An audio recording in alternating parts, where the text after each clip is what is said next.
Okay, take 3. This is my third time trying to film this review for you guys. So let's go ahead and take a look at it. This is the study guide for Chapter 3 for the upcoming test, and we'll also talk about this in our Zoom session. So we're going to look at solutions and solubility. Solutions are things that have something dissolved in it. So it has one material dissolved in another. Solubility is the dissolvability. How well does that material dissolve, and how does that change with temperature? Those are the things we're going to be taking a look at. So let's take a look at the definition of a solution. So the definition of a solution is when you have one material that is dissolved in another.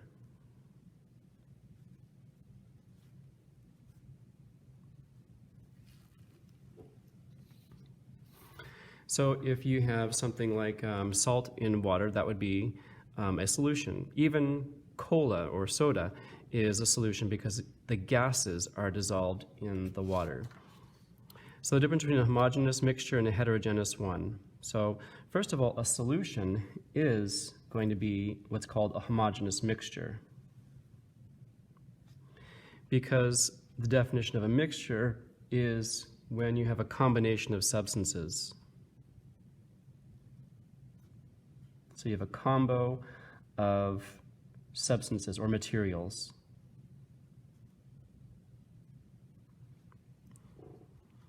So what is a homogeneous mixture? It's a combination of substances where, well, it's like a solution, where they're evenly distributed.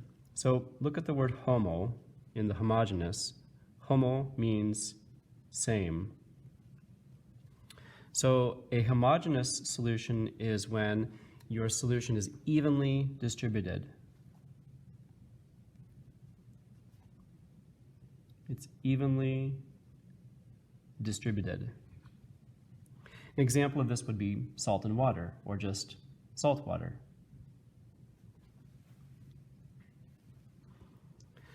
So salt water is a solution because one material is dissolved in another, but it's also homogeneous because it's the same throughout. Your salt is going to be evenly dissolved throughout. Another combination of substances would be a heterogeneous mixture. And hetero means different. That's when you have your two substances that do not combine evenly. They remain separate from each other. So a homogeneous mixture is going to be when your substances separate.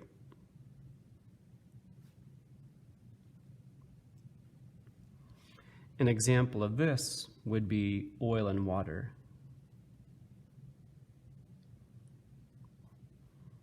Your substances do not evenly distribute, they're not the same throughout, they remain separate. So contrast materials that are soluble versus insoluble. Soluble means that it dissolves. Insoluble means that it can't dissolve.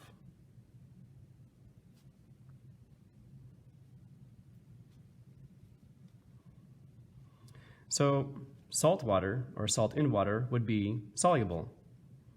However, if you take the same salt and you put the salt in alcohol, we did this because we were trying to obtain the volume of salt, of the rock salt, and we put it in rubbing alcohol because it dissolves in water.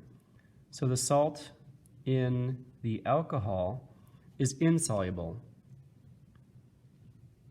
Solubility, the definition of solubility is, the word that I created was dissolvability. And this is the amount of material that dissolves. And we'll take a look at that later. The amount of material that dissolves.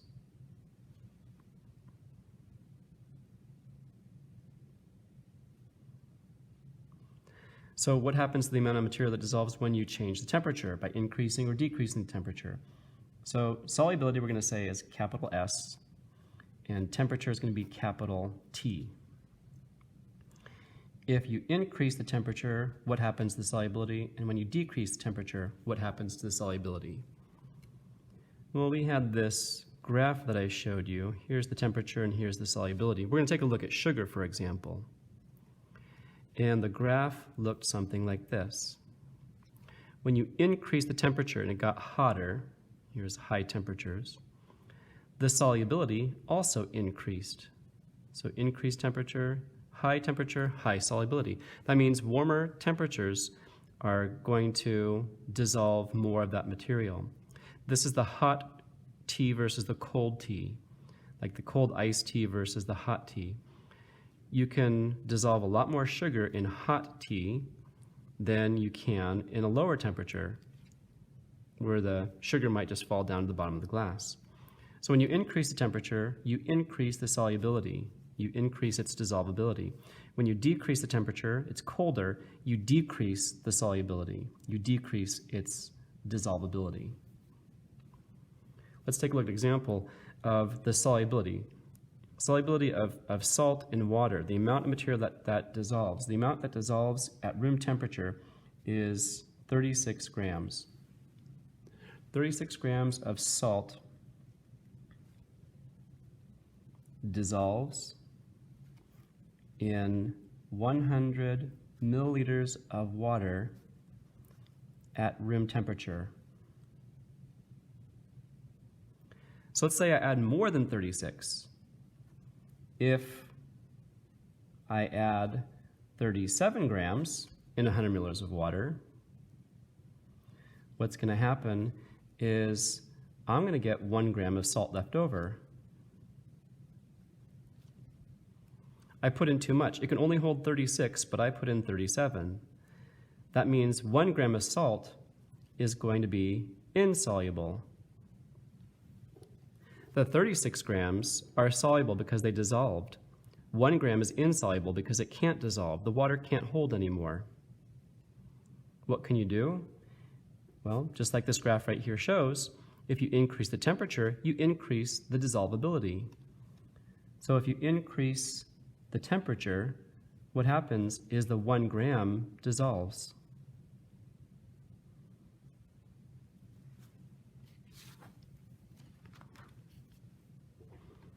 So that's solutions in solubility. Let's take a look at density. Noted between mass, volume, and how their units are measured. We're going to go ahead and draw this density triangle over here. Density is equal to mass over volume. The units for mass are grams, the units for volume are milliliters, and since density is mass divided by volume, the units for density are going to be grams per milliliter. What's the formula for density? Capital D is equal to mass over volume. And therefore, again, the units are going to be grams per milliliter. What will happen if the mass or volume is increased or decreased? We had various experiments that I want to remind you of. So again, the formula is density is equal to mass over volume. What happens if we increase the mass, and what's going to happen to the density? What happens if we decrease the mass, and what happens to the density? If remember, we had the film canister experiments where the volume remained the same. We didn't change that, but we did add pennies.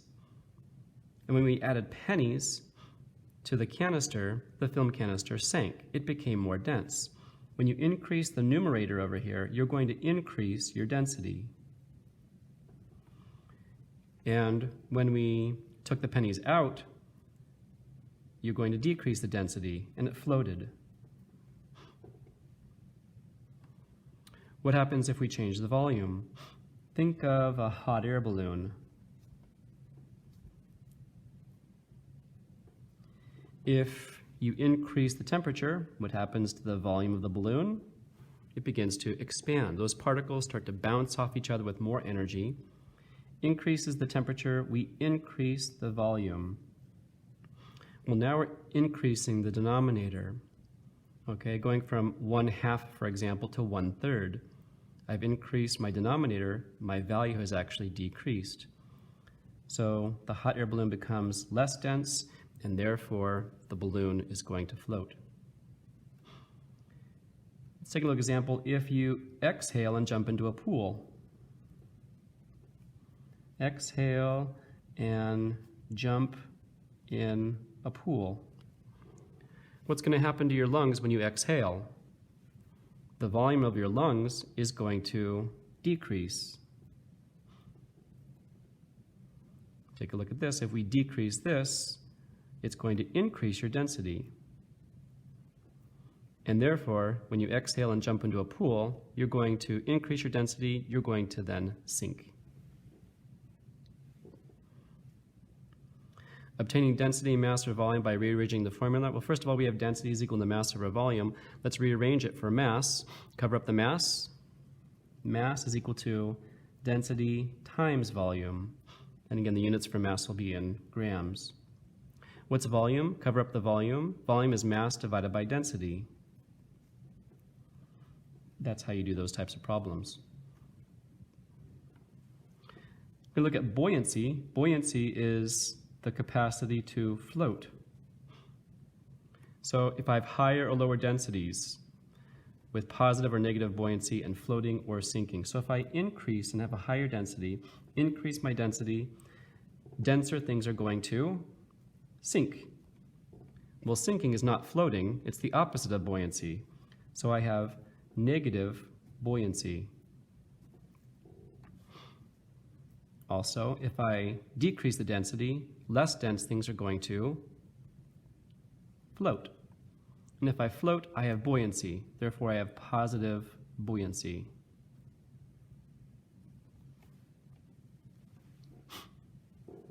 We did this demonstration with a canister and water. Why the canister floats when adding the salt. If you remember, we started with plain water. Here's the water. And I had a canister that had pennies, and it was on the bottom. So therefore, the density of the can is greater than the density of the water. Why is that so? Because it is sinking or has sunk. Things that are sink have a higher density. So this is more dense than the surrounding water. Then what I did is I took the water and I added some salt. So when you add the salt plus the water, well, take a look at the density formula over here. I'm adding more mass to my water, and if I add more mass, it's going to increase the density. So I increase the density of the water. So now, when we end, the density of the water is more than the density of the can. Meaning the can is less dense than the water. And what happened to that? It actually floated up to the surface.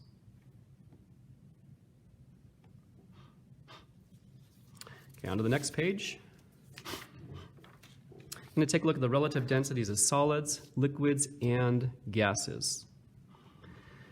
So, if you take a look at the density of solids and the density of liquids and the density of gases, we looked at a few different substances, and one of them that we looked at was aluminum.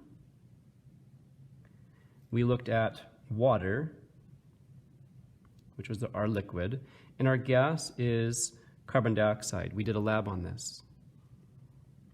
In our lab with aluminum, the density of aluminum was 2.7 grams per cubic centimeter. We did the water, where it's 1.0 grams per cubic centimeter, and the gas is 0.002. So this is larger than this number, this is larger than this number. The density of solids is greater than the liquids because they're packed into that crystal structure. Therefore, they have more particles per unit of volume. And gases have lots of space between them. So those are going to be the least dense. So we're going to calculate the density of a regular solid like a box. Imagine that the mass of the box is equal to 35 grams. And we want to calculate the volume. Remember, volume is equal to length times width times height. And let's say that it says that your mass is 35 grams and the dimensions of the box are 2 by 3 by 4. So we have 2.0 times 3.0 times 4.0. 2 times 3 times 4 would give us 24 cubic centimeters. What is the density of this? Density is equal to mass over volume. So my mass was given to us as 35 grams. The volume I had to calculate by multiplying length times width times height. So it's going to be 24 cubic centimeters. This would come out to be, my light just went off, 1.5 grams per cubic centimeter. Calculating density with an irregular solid with volume displacement. Okay, let's say that the mass of this irregular solid, like a rock, is going to be 20 grams. We can't measure the length and the width and the height, so we do volume displacement.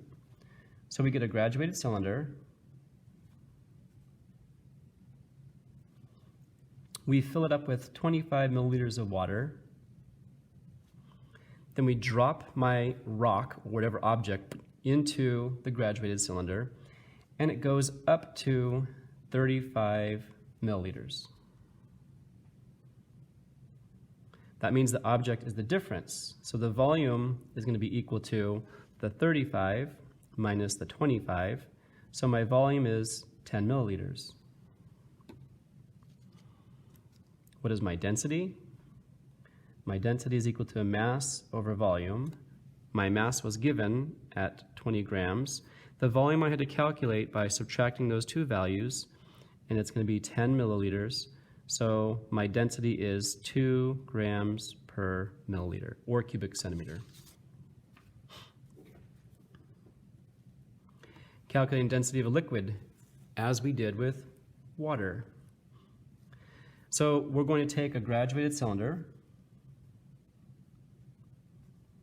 We're going to zero our scale. Going to zero that scale. Going to pour in 50 milliliters.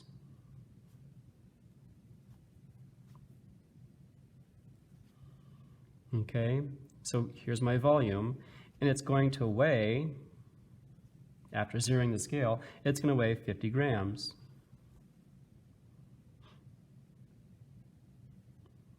Okay, what's my density? I'm running out of space. So let's go down over here. Density is equal to mass over volume. My mass is 50 grams. My volume is 50 milliliters. So my density of this material is going to be 1 gram per milliliter. It's water. Calculate density of gas by weighing the mass change and collecting the volume of gas. This is what we did with the Alka-Seltzer. Calculate the density of a gas. Okay, if you remember the Alka-Seltzer, we weighed the Alka-Seltzer before, so we had the mass. We put the Alka-Seltzer in the water, and we collected the gas bubbles that formed, and we measured the volume of that. So you weigh before and you weigh after. So if you weigh it before and it's 95 grams, and you weigh it after and it's 83 grams, what happened to the mass? It went from 95 to 83. The mass went down. It was an open system, so the mass was allowed to leave. So we decreased the mass, and that decrease in mass is going to be equal to the mass of the gas that escaped. So we take 95 minus the 83, which is going to be equal to 12 grams. That's the mass of the gas that escaped. Let's say that we did the volume of this. We measured the volume of the bubbles and the volume of the gas bubbles that was collected was 45 milliliters.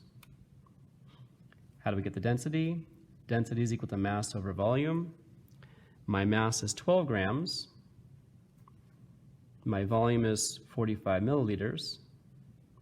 And if you take 12 divided by 45 on your calculator, this will equal 0.27 grams per milliliter.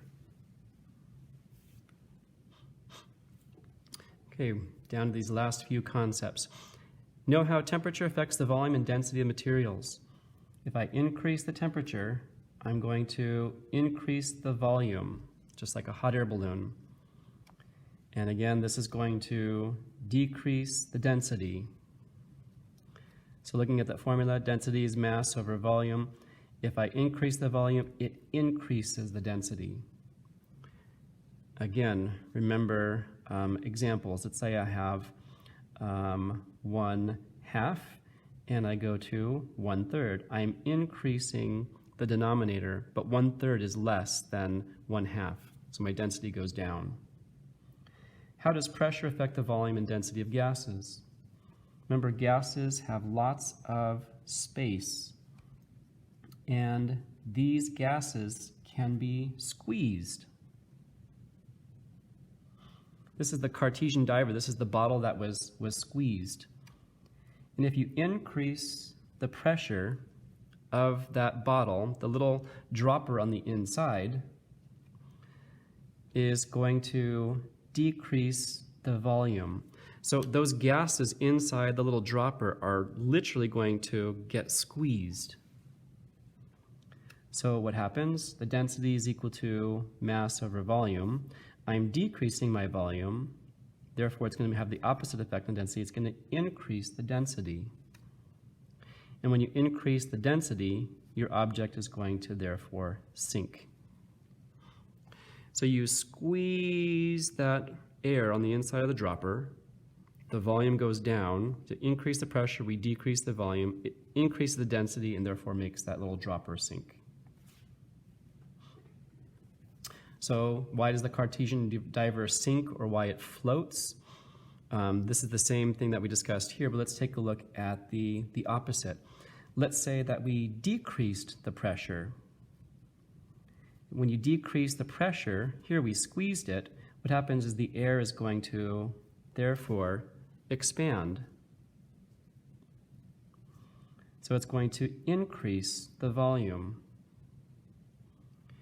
And when you increase the volume of the air inside of that little dropper, okay, looking at density equals mass over volume, density is mass over volume, I am going to increase the volume this time, it therefore is going to make it less dense, and less dense things are going to float.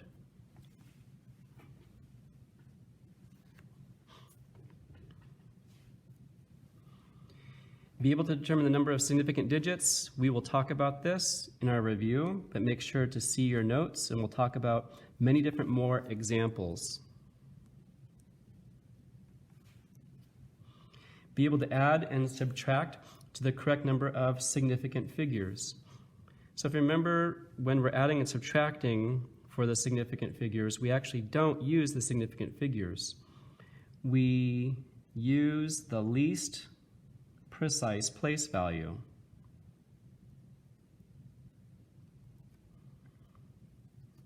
Use the least precise place value.